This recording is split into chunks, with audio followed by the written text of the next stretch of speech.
Hello guys, I hope आप सभी बहुत अच्छे होंगे। तो ये हमारा दूसरा लेक्चर है टर्पिन्स टॉपिक के ऊपर। तो देखिए, आप लोग सबसे पहले क्या कीजिए, मेरे इस चैनल को सब्सक्राइब कर लीजिए और बेल आइकन को प्रेस कर दीजिएगा ताकि मैं कोई भी वीडियो डालूं तो उसका नोटिफिकेशन जो है आपको इमीडिएटली मिल जाए। मैं क्या करूंगा, अभी टर्पिन्स के रिगार्डिंग जितने भी इसके कॉन्सेप्ट है सबको वन बाय वन जो है अभी रेगुलर बेसिस पे वीडियो बना बना के कंप्लीट करूंगा। इसके अलावा भी मैं ऐसे ऐसे छोटे छोटे टॉपिक्स पे वीडियो बनाऊंगा जो आपको यूट्यूब पे बहुत ही कम देखने को मिलता है। और मजे की बात यह है कि मैं सारे कॉन्सेप्ट को बिल्कुल आपके सामने जो है लेमैन लैंग्वेज में ट्राई करूंगा प्रेजेंट करने का। तो इसलिए आप मेरे इस चैनल को सब्सक्राइब कर लीजिएगा, ठीक है।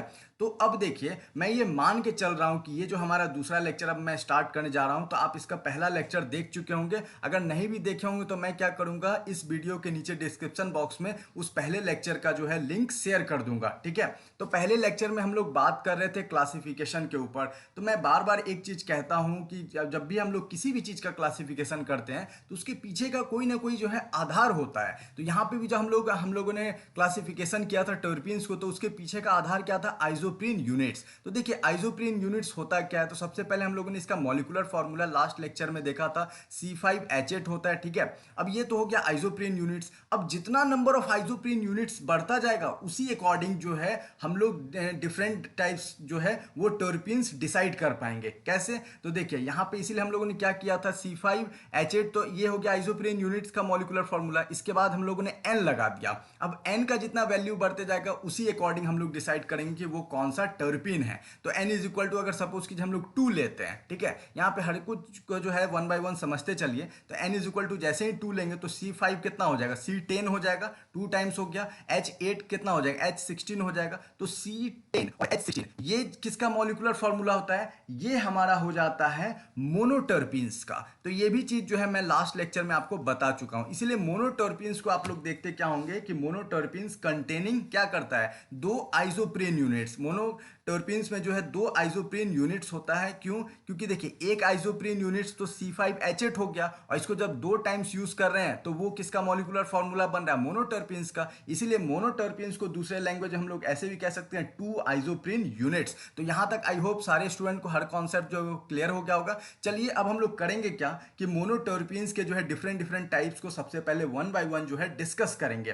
तो देखिए, मोनोटर्पीन्स जो है ये लीनियर भी होता है, जिसे हम लोग क्या कह सकते हैं, एसाइक्लिक, ठीक है। और या फिर ये कैसा होता है, या फिर ये एक रिंग भी कंटेन करता है, कंटेन रिंग। तो ये दोनों टाइप्स को जो अभी हम लोग वन बाय वन जो है वो कवर करते हैं। देखिए, तो इसमें पहला टाइप्स क्या होता है, a cyclic terpenes containing 3 double bonds. तो ये ए साइक्लिक टर्पीन्स होता है, मतलब साइक्लिक स्ट्रक्चर नहीं होता है। तो कुछ ऐसा हमें देखने को मिलेगा। याद रखिए, साइक्लिक रहे या फिर ए साइक्लिक रहे, सबका मॉलिक्यूलर फॉर्मूला क्या आना चाहिए, C10H16। तो यहाँ पे आप नंबर ऑफ कार्बन एटम भी काउंट कर सकते हैं। देखिए 1 हो गया, 2, फिर यहाँ 3, 4, 5, 6, 7, 8, 9, 10। तो 10 नंबर ऑफ क्या हो गया, कार्बन एटम हो गया, और 16 आपको हाइड्रोजन एटम देखने को मिलेगा। साथ ही इसमें क्या एक और फीचर डाला गया है, 3 डबल बॉन्ड्स। तो 3 डबल बॉन्ड्स होंगे, तो 1 डबल बॉन्ड, 2 डबल बॉन्ड और 3 डबल बॉन्ड। तो इस तरीके से हो गया। इसको चाहे तो हम लोग दूसरे स्टाइल में इस तरीके से भी लिख सकते हैं। देखिए यहाँ पे डबल बॉन्ड कर देते हैं, फिर यहाँ इस तरीके से डबल बॉन्ड, और फिर यहाँ इस तरीके से हम लोगों ने कर दिया, फिर ये।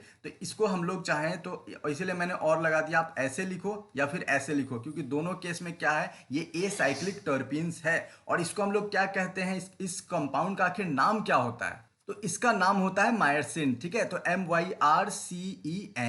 तो ये टर्पीन्स जो हो गया, ये साइक्लिक टर्पीन्स, ये मायरसिन हो गया। और ये बेसिकली किसका टाइप से, मोनोटर्पीन्स का ही। अब चलिए अब हम लोग दूसरे टाइप के ऊपर इसका डिस्कस करते हैं। तो यहाँ पे अब हमारा ये दूसरा टाइप का मोनोटर्पीन्स है। तो ये कैसा है, मोनोसाइक्लिक टर्पीन्स कंटेनिंग 1 रिंग। देखिए इसमें अब एक रिंग आएगा और साथ ही साथ 2 डबल बॉन्ड होगा। पिछले केस में हम लोगों ने क्या देखा था, कोई भी रिंग नहीं था, बस क्या था, वो कंटेन कर रहा था 3 डबल बॉन्ड को। तो यहाँ पे आप देख पा रहे हैं कि ये एक पूरा रिंग जा रहा है ना, इस तरीके से आप लोग देखिए, एक रिंग हो गया और कितना कह रहा है, 2 डबल बॉन्ड। तो एक डबल बॉन्ड यहाँ हमें देखने को मिल रहा है और दूसरा डबल बॉन्ड यहाँ। इस स्ट्रक्चर को जो हम लोग इस सिंपल वे में इस तरीके से भी लिख सकते हैं। देखिए यहाँ पे इस तरीके से सिंपली एक रिंग हम लोगों ने ड्रॉ कर दिया, एक डबल बॉन्ड यहाँ पे हम लोग ले लेते हैं, ठीक है। फिर यहाँ पे एक और दूसरा डबल बॉन्ड यहाँ आ जाएगा। तो ये इस तरीके से हो गया। तो ये हमारा दूसरा टाइप हो गया मोनोटर्पीन्स का। अब हम लोग आखिरी टाइप्स इसका डिस्कस करते हैं।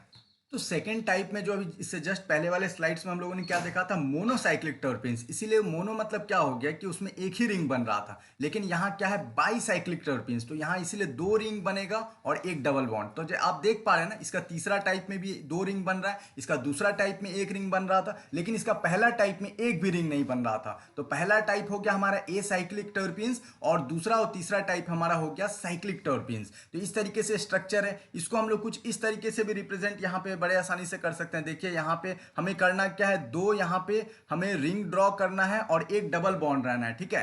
तो यहाँ पे इस तरीके से क्या हो गया, एक डबल बॉन्ड हमारा बन गया। अब यहाँ पे ये फिर क्या हो जाता है, यहाँ पे इस तरीके से हम लोग देख सकते हैं कि एक रिंग जो है यहाँ पे ऊपर से जो है ये CH3 ग्रुप जो है आके अटैच हो जाएगा। तो यहाँ पे हमारा एक CH2 ग्रुप अटैच हो गया और एक डबल बॉन्ड है। तो देखिए एक रिंग ऐसे बन गया हमारा और एक रिंग जो है ये पूरा बन गया, ठीक है। तो दो रिंग हो गया, एक डबल बॉन्ड। तो ये हमारा आखिरी जो बाईसाइक्लिक टर्पीन्स था, किसका, ये हम लोग टाइप्स पढ़े थे मोनो टर्पीन्स का। तो तीनों टाइप्स क्लियर हो गया। अब हम लोग डिस्कस करेंगे यहाँ पे आइसोलेशन ऑफ टर्पीन्स के ऊपर। तो यहाँ पे देखिए मैं एक बहुत ही इंटरेस्टिंग सा आपसे कुछ क्वेश्चन पूछूंगा। वो क्वेश्चन के थ्रू जो है आप ये बहुत आसानी से समझ पाओगे कि आखिर हम लोग टर्पीन्स का आइसोलेशन कैसे करते हैं। तो देखिए टर्पीन्स अपने आप में जो है ये आर्टिफिशियल प्रोडक्ट है या फिर नेचुरल प्रोडक्ट है। तो ऑब्वियस सी बात है, आप कहोगे सर नेचुरल प्रोडक्ट है, तो आप खुद बताओ जब नेचुरल प्रोडक्ट है तो ये दो, इसका जो सोर्स है वो दो ही तरीके से मिल सकता है। या तो डायरेक्ट हमें टर्पीन्स नेचर में मिल जाए या फिर इनडायरेक्ट फॉर्म में मिले। तो डायरेक्ट आप टर्पीन्स नेचर में वो देखे नहीं होगे या फिर आप इसको सर्च करोगे तो आपको मिलेगा नहीं। तो ये ऑब्वियस सी बात है, टर्पीन्स नेचर में है लेकिन इनडायरेक्ट फॉर्म में। अगर ये हम लोग बनाते तो ऑब्वियस सी बात है ये टर्पीन्स आर्टिफिशियल होता, तो ये नेचुरल नहीं होता। लेकिन ये नेचुरल है और इनडायरेक्ट फॉर्म में। तो अब हमें ये पता लगाना है इनडायरेक्ट फॉर्म में है तो आखिर इनडायरेक्ट फॉर्म किस में लाई कर रहा है, मतलब इसका रूट कहाँ है, ये आ कहाँ से रहा है। तो ये बेसिकली आता है प्लांट से, ये समझिए। तो प्लांट से आ रहा है तो इसका मतलब क्या है, प्लांट्स के अंदर ये लाई कर रहा है। तो प्लांट्स में होता है इसेंशियल ऑयल, ठीक है। ये ऐसे समझना है, हर चीज को जो है बिल्कुल क्रोनोलॉजिकल ऑर्डर में समझते चलिए तो बहुत आसानी से समझ पाएंगे। अदरवाइज अगर आप इनके जो है कॉम्प्लेक्स लैंग्वेज में फंसोगे तो फिर दिक्कत होगा आपको चीजों को अंडरस्टैंड करने में। तो प्लांट है तो ये हम लोगों ने जाना, प्लांट में इनडायरेक्ट रूप से ये क्या है, टर्पीन्स प्रेजेंट है। तो प्लांट में इनडायरेक्ट रूप से टर्पीन्स कैसे प्रेजेंट है, तो हम लोग जानते हैं प्लांट में क्या होता है, इसेंशियल ऑयल्स होता है। और वो जो इसेंशियल ऑयल्स होता है ना, तो उसी में कंटेन होता है बहुत सारा टर्पीन्स। तो इस तरीके से हम लोगों ने जाना कि अच्छा इनडायरेक्ट रूप में जो है ये प्लांट्स के थ्रू जो हमें टर्पीन्स मिलता है। तो यहाँ अब हम लोग इसका क्रोनोलॉजिकल ऑर्डर देख सकते हैं। प्लांट है तो भैया प्लांट के अंदर इसेंशियल ऑयल्स है। इसेंशियल ऑयल्स को जब हम लोग निकाल लेंगे प्लांट से अलग तो इसेंशियल ऑयल्स में बहुत सारे टर्पीन्स मिलेंगे। अब सपोज कीजिए हमें मोनो टर्पीन्स चाहिए तो उसके लिए फिर हमें क्या करना होगा, आइसोलेशन करना होगा, तब हमें वो पर्टिकुलर टर्पीन्स मिलेगा। तो अब सबसे पहले तो सवाल ये उठता है कि प्लांट से हम लोग इसेंशियल ऑयल्स कैसे निकालें। ये निकलेगा उसी के बाद ना फिर इसेंशियल ऑयल्स को फिर फर्दर जो है हम लोग कोई मैथड के थ्रू पास करेंगे, तब जाके हमें जो हमारा डिजायर्ड टर्पीन्स है वो मिल पाएगा। तो पहला प्रोसेस होगा प्लांट से इसेंशियल ऑयल्स निकालना। तो इसीलिए जो हम लोग essential oil is extracted from plant tissue. Plant tissue से जो हम लोग इसेंशियल ऑयल कैसे निकाल सकते हैं, हमारे सामने ये चार मेथड है। पहला है एक्सप्रेशन, दूसरा है स्टीम डिस्टिलेशन, तीसरा है डाइजेशन विद सॉल्वेंट्स और लास्ट है adsorption in purified fats. I hope आपको सरफेस केमिस्ट्री से एड्सॉर्प्शन और एब्जॉर्प्शन टर्म का मतलब क्लियर होगा। बेसिक बहुत डिफरेंस है। एब्जॉर्प्शन मतलब हो जाता है इट्स अ बल्क फिनोमेना, वहीं एड्सॉर्प्शन का मतलब क्या हो जाता है, इट्स क्या हो जाता है, ये सरफेस फिनोमेना। तो सरफेस केमिस्ट्री में और इसके ऊपर जो है आप लोग आई होप डिटेल में समझ चुके होंगे पढ़ के। तो चलिए यहाँ पे हम लोग एक मेथड डिस्कस करने जा रहे हैं जिसके थ्रू जो हम लोग इसेंशियल ऑयल का एक्सट्रैक्शन करेंगे प्लांट से। वो क्या है, method of adsorption in fats. तो यहाँ पे सिंपल सी बात है, प्लांट का क्या होता है, फ्लावर का पेटल्स लेंगे, ठीक है, और इसको स्प्रेड कर देंगे किसके ऊपर, मोल्टेन फैट्स के ऊपर। हम लोग कब तक स्प्रेड करेंगे मोल्टेन फैट्स के ऊपर, जब तक कि वो मोल्टेन फैट्स जो है वो इसेंशियल ऑयल्स के साथ जो है सैचुरेट न कर जाए। जब वो फैट जो है वो बहुत अच्छे से सैचुरेट कर जाएगा, फिर उसके बाद क्या करेंगे, उसको डाइजेस्ट कराएंगे। मतलब सिंपली आप समझो इसका इथाइल अल्कोहल के साथ रिएक्शन कराएंगे। जैसे ही इथाइल अल्कोहल के साथ रिएक्शन कराएंगे तो वहां से जो है वो हमारा क्या हो जाएगा, उसमें से इसेंशियल ऑयल जो है वो रिमूव हो जाएगा। चलिए प्लांट प्लांट में था तो प्लांट में किस फॉर्म में था, फ्लावर पेटल्स में। फ्लावर पेटल से हम लोगों ने इतना प्रोसेस किया अल्कोहल उल्कोहल डाल के, तो इसेंशियल ऑयल्स निकल गया अलग। अब इसेंशियल ऑयल से जो अब हमें नंबर ऑफ टर्पीन्स जो है सेपरेट आउट करना है, तो वो कैसे करेंगे, वो हम लोग करेंगे फ्रैक्शनल डिस्टिलेशन से। देखिए यहाँ ये स्टेटमेंट पढ़िए तो क्लियर हो जाएगा। Number of terpenes are separated from essential oil. Essential oil अभी हम लोग को मिल चुका है, ठीक है, तो वो कैसे करेंगे, बाय फ्रैक्शनल डिस्टिलेशन। तो ये आई होप आपको बहुत अच्छे से समझ में आ गया होगा। प्लांट से पहले हम लोगों ने क्या निकाला, इसेंशियल ऑयल, इसेंशियल ऑयल से फिर हम लोगों ने टर्पीन्स निकाला। सारा मेथड क्लियर।